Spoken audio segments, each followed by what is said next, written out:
इस मस्जिद नबवी की आबादी है मदीना की, और आपके लेफ़्ट साइड पे सारे के सारे बागात थे ये, और बागात के बाद पीछे एक खेत था जहाँ से होकर नबी सल्लल्लाहु अलैहि वसल्लम आए थे। उस मुनाफिक का खेत यहाँ पे था, और मरबा नाम का जो मुनाफिक था जो बच गया उनके हाथों से, वो यहाँ पे था। सामने ये दो पहाड़ आपको नज़र आ रहे होंगे, एक ये वाला जबल खालिद, जबल जमा।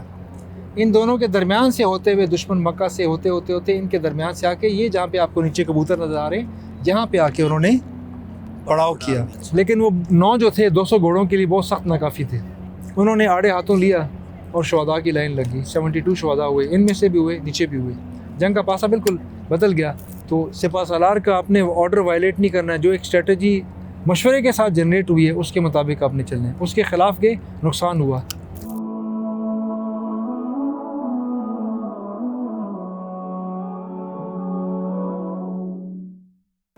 पहले मैं आपको ज़रा ओरिएंटेट करवा दूँ ताकि आपको ज़रा सीन समझ आए। पीछे आपको पूरा ओहद का पहाड़ नज़र आ रहा है। ये 7 किलोमीटर लंबा पहाड़ है, ये वहाँ तक जाता है 7 किलोमीटर्स। दरमियान से इसकी विड्थ बहुत ज़्यादा है, चौड़ाई बहुत ऊंचाई है। इसकी ऊंचाई 1 किलोमीटर है। 1077 मीटर की ऊंचाई 1 किलोमीटर बनती है ऐसे, 1 किलोमीटर अप, और 4 किलोमीटर इसकी डेप्थ है। यानी पिछला किनारा जो है वो यहाँ से 4 किलोमीटर दूर है। इसका आप चक्कर लगाते हो तो तकरीबन ये 15 से 20 किलोमीटर का चक्कर लग जाता है। अच्छा। गाड़ी पर इतना किलोमीटर चक्कर लगता है। इधर जहाँ पे हम खड़े हैं ये इसके दाएं किनारे, ओहद के दाएं किनारे से अगर आप देखें जहाँ पे एंड होता है वहाँ से ये जो पहाड़ी, वो पहाड़ और ये पहाड़ी, इसको जबल रुमात कहते हैं। जबल आइनैन भी था नाम पुराना, 2 चश्मे आके मिलते थे उसमें, इसलिए इसको जबल आइनैन कहते थे। और बाद में इसका नाम इस 3 अंदाज़ों की वजह से जबल रुमात तीर मारने वाले को कहते हैं। जबल रुमात पड़ गया, जिसके ऊपर नबी सल्लल्लाहु अलैहि वसल्लम ने 50 तीरंदाज़ों को अब्दुल्ला बिन जुबैर की क़यादत में खड़ा किया था। लेफ़्ट साइड भी आप देखें तो आपको ये सारी मदीना की आबादी, मस्जिद नबी आपको इस डायरेक्शन में मस्जिद नबी आपको नज़र आती है। इस मस्जिद नबी की आबादी है मदीना की, और आपके लेफ़्ट साइड पे सारे के सारे बागात थे ये, और बागात के बाद पीछे एक खेत था जहाँ से होकर नबी सल्लल्लाहु अलैहि वसल्लम आए थे। उस मुनाफिक का खेत यहाँ पे था, और मरबा नाम का जो मुनाफिक था जो बच गया उनके हाथों से, वो यहाँ पे था। और पीछे पहाड़ है, पहाड़ के साथ और उस जो खेत था और जो बागात थे उनके दरमियान में इतनी जगह थी कि वहाँ से कोई 15-20 अफराद चौड़ाई में खड़े होकर आराम से गुजर सकते हैं। और ये खालिद बिन वलीद को पता था, खालिद को, उन्होंने इस चीज़ को एक्सप्लॉइट किया। फिर यहाँ पे सामने ये बागात हो गए, सामने मदीना की पीछे आबादी है।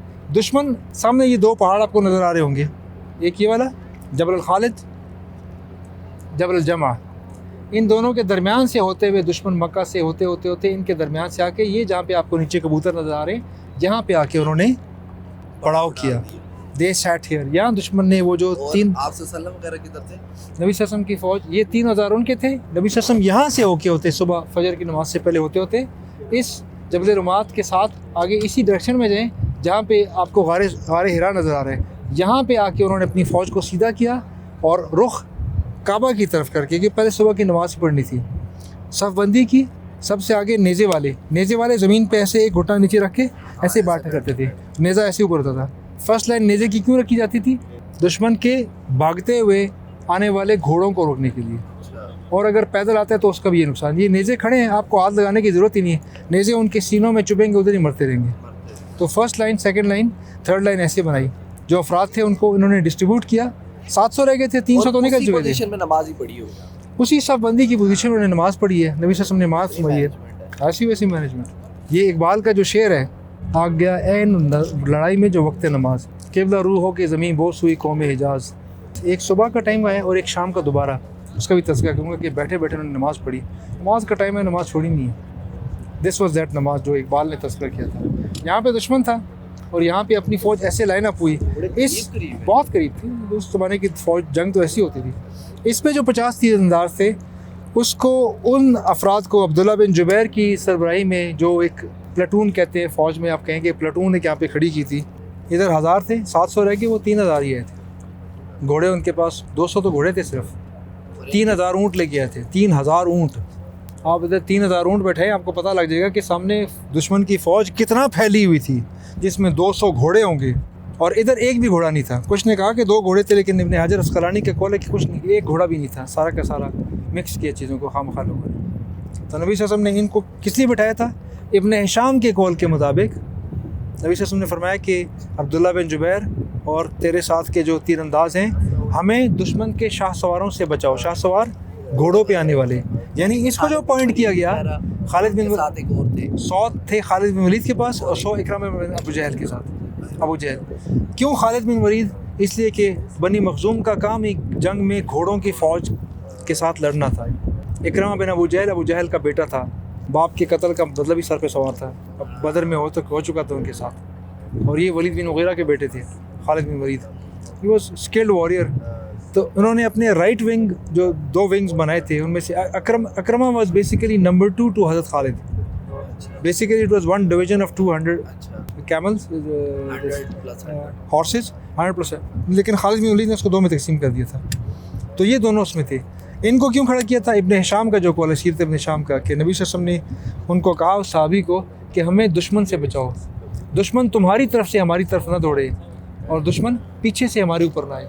3 थिंग्स, दुश्मन की रसाला की फ़ौज, घोड़े की फ़ौज से हमें बचाओ, तुम्हारी तरफ से दुश्मन हमारे ऊपर ना आए और पीछे से दुश्मन मेरे ऊपर ना आए। इधर से लेफ़्ट साइड के ऊपर भी गैप था, इधर से और वो जो था नखलिस्तान खजूर का, उसके दरम्यान में भी गैप था, दुश्मन वहाँ से आ सकता था। Khalid bin Walid could have gone from that side.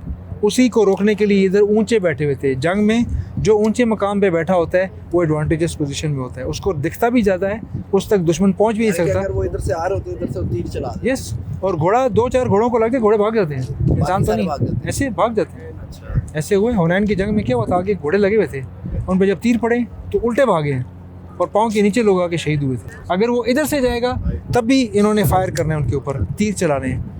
यानी इसके उस तरफ भी गैप था, इधर भी गैप था। उधर गैप इसलिए रखा था ताकि नबी सल्लल्लाहु अलैहि वसल्लम के पास जो फ़ौज थी उसमें उन्होंने दायां किनारा अपना बिल्कुल दीवार के साथ उस ओहद के पहाड़ के साथ लगाया था, उस गैप से दुश्मन अंदर ना आए। जंग स्टार्ट हुई, उसकी तफसीलात बहुत ज़्यादा है। शुरू में मुसलमानों ने अच्छा खासा इनकी अच्छी खासी धुलाई की, धुलाई, ठीक है जी। और धुलाई के बाद जब उनको पीछे घसीटा है, भगाया उनको, और दुश्मन भागने, मैं खुलासा आपको बयान करूं, बाकी डिटेल मैं साथ में आपको ऐड ऑन करूंगा। दुश्मन जब भागने पे स्टार्ट हो गया, एक स्टेज पे आके लोगों ने एज्यूम कर लिया कि हम जीत गए। तो ये जो अफराद थे, हाँ मुसलमानों ने, बुखारी की शरीफ की हदीस में तो ये तस्करा है कि अगर हमें परिंदे नोच भी लें, लेकिन इब्न हिशाम ने और इब्न इसहाक ने ऐसी कोई चीज़ नरेट नहीं की है, जो कि पुरानी किताबें। इस नई सही बुखारी जो बाद में आई थी उसमें तस्करा है कि उस साहबी ने कहा कि नबी सल्लल्लाहु अलैहि वसल्लम ने ये फरमाया कि अगर परिंदे हमें नोच भी लें तो तुमने यहाँ से नहीं उतरना। इन लोगों ने उस उसूल की और नबी सल्लल्लाहु अलैहि वसल्लम के ऑर्डर की वायलेशन की। हम इस डिस्कशन में नहीं पढ़ेंगे, हुई थी नहीं हुई थी, जैसे भी हुई थी, कुरान के अल्फाज बड़े क्लियर हैं कि गलती हुई, नबी सल्लल्लाहु अलैहि वसल्लम के ऑर्डर को वायलेट किया गया। एक मुजाहिद का, एक फ़कीह का जितना मर्जी बड़ा इज्तिहाद था, क़यास था, जो भी उसूल उन्होंने अपनाया, दूसरी तरफ क्या था? नबी सल्लल्लाहु अलैहि वसल्लम का ऑर्डर। नबी सल्लल्लाहु अलैहि वसल्लम के ऑर्डर के बाद इज्तिहाद की ज़रूरत ही नहीं थी। जब कह दिया गया था कि दुश्मन हमारे ऊपर ना आए, तो आपने इंश्योर करना है जब तक दुश्मन अपने घर में जाके सो नहीं जाता तब तक आप नीचे उतरे। इनमें से 9 अफराद रह गए, बाकी सिर्फ नीचे उतर गए, और बाकियों ने ये समझा कि जंग ख़त्म हो चुकी है, वो नीचे उतरे। खालिद बिन वलीद यहाँ से बहुत दूर जा चुके होंगे, बहुत दूर, यहाँ से टर्न नहीं हुआ।